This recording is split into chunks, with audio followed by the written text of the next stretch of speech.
BRS working president KTR గారు నిన్న chit-chat లో మేము కొన్ని తప్పులు చేసాం, మేము మన తప్పులను సరిదిద్దుకుంటాం, బీఆర్ఎస్ పార్టీని మళ్ళీ టీఆర్ఎస్ పార్టీగా చేస్తామని చెప్పి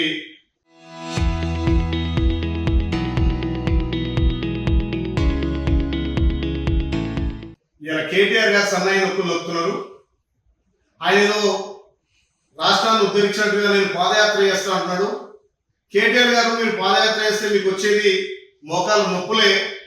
తెలంగాణను నువ్వు, మీ నాయన, మీ బావ మీరందరూ కలిసి దాచుకొని మిగులు బడ్జెట్లో తెలంగాణను అప్ర తెలంగాణ చేసింది కాబట్టి తెలంగాణలో ప్రజలు మార్పు కోరుకున్నారు. మీరు ఎన్ని తప్పులు చేసిరు, ఎన్ని అప్పులు చేసిరు, ఇలా తెలంగాణ ప్రజలు గమనించే తెలంగాణలో మార్పు కోరుకున్నారు. మరి కేటీఆర్ గారు నేను పాదయాత్ర చేస్తాను, దేనికి పాదయాత్ర చేస్తావు? మీరు చేసిన అప్పులు, మీరు చేసిన తప్పులు ఒక్కొక్కటిగా సర్దిద్దుకుంటూ గౌరవ ముఖ్యమంత్రి రేవంత్ అన్న ప్రజాపాలన ద్వారా ఇలా రైతన్నలకు పెద్దపీట వేసి, మహిళలకు పెద్దపీట వేసి, యువతకు పెద్దపీట వేసి తెలంగాణలో సంక్షేమాలు అమలు చేస్తున్నందుకు పాదయాత్ర చేస్తావా? తెలంగాణలో ఇంద్రమిల్లు ఇస్తున్నందుకు పాదయాత్ర చేస్తావా? తెలంగాణలో రైతు రుణమాఫీ చేసేందుకు పాదయాత్ర చేస్తావా? తెలంగాణలో రైతు భరోసా ఇస్తున్నందుకు పాదయాత్ర చేస్తావా? మీరు చేయనటువంటి పనులు పేదోడి సొంతింటికి నెరవేర్చేందుకు పాదయాత్ర చేస్తావా? మీరు 10 ఏళ్ళుగా పేదోడు పట్టించుకోలే. ఇలా పేదల కోసం కొత్త రేషన్ కార్డులు, అరువులందరికీ రేషన్ కార్డులు, సన్న బియ్యం ఇస్తున్నందుకు చూసి ఓర్వలేక పాదయాత్ర చేస్తావా? నువ్వు పాదయాత్ర చేస్తే మొక్కలు నొక్కులు తప్ప ఒరిగేది ఏం లేదు తెలంగాణ ప్రజలకు. నువ్వు, మీ అయ్యా, మీ బావ చేసిన పాపానికి గంగలో మునిగి గోదావరి వెళ్ళిన మీ పాపాలు ఇలా కడిగేటి కావు. తెలంగాణ ప్రజలు మొత్తం విధ్వంసం చేసిన మీరు ఇలా సన్నాయి నొక్కులు నొక్కి మేము బీఆర్ఎస్ చేసేది లేకుండే మళ్ళీ మేము టీఆర్ఎస్ గా పెట్టుకుంటామని అంటుండ్రు కేటీఆర్. మరి మీ అక్క తెలంగాణలో టీఆర్ఎస్ పెడతానందుకు భయపడి మళ్ళీ టీఆర్ఎస్ పెడతానుకున్నామా?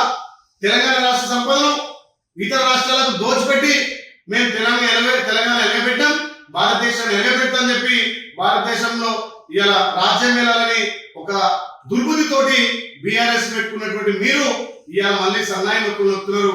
కేటీఆర్ తస్మాత్ జాగ్రత్త. మీరు చేసిన విధ్వంసం, మీరు చేసిన అప్పులు తెలంగాణ గమనించే ఇలా ప్రజాపాలన తీసుకొచ్చారు. ఈ ప్రజాపాలన ద్వారా గౌరవ ముఖ్యమంత్రి రాష్ట్రంలో ఒకవైపు అభివృద్ధి, ఒకవైపు సంక్షేమం చేస్తుంటే ఓర్వలేక మళ్ళీ నేను పాదయాత్ర చేస్తా, నేను బీఆర్ఎస్ చేస్తా, మేము తప్పులు సరిదిద్దుకుంటాం. మీరు తప్పులు సరిదిద్దుకునేంత చెయ్యలే. 20 ఏళ్ళు రాష్ట్రానికి వెనక్కి నెట్టేసిరు. ఈ రాష్ట్ర సంపదను మీ కుటుంబం దోచుకుంది, మీ కుటుంబ సభ్యులే దోచుకున్నారు. మరి దీన్ని తప్పకుండా కక్కాలే. మీకు భవిష్యత్తులో కూడా అధికారం వచ్చేది కల్లా మీ పగటి కలకు కేటీఆర్ ఇంతసేపటికి అధికారం పోయిందని అక్కస్తోటే ఇలా మాట్లాడుతున్నావు. ఏ ముఖం పెట్టుకుని తెలంగాణ పాదయాత్ర చేస్తావు?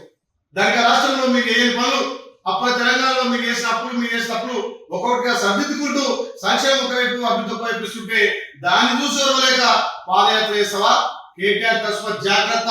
ఇవాళ కనీసం ప్రతిపక్ష నాయకుడు ఎవరో తెలియలేని పరిస్థితిలో అసెంబ్లీకి ప్రతిపక్ష నాయకుడు రాడు. మరి మీ భావన నువ్వా ప్రతిపక్ష నాయకుడు తెలియదు. మీ కుటుంబ పంచాయతీ, మీ కుటుంబ వ్యవహారం. ఇలా మీ బాధలన్నీ తెలంగాణ ప్రజల బాధల లెక్క చూపిస్తుంది తప్ప తెలంగాణలో ప్రజలంతా కూడా ఈ ప్రజాపాలన పట్టం కట్టిరు. ఏ ఎలక్షన్ వచ్చినా కాంగ్రెస్ పార్టీకి బ్రహ్మరథం పడుతున్నారు.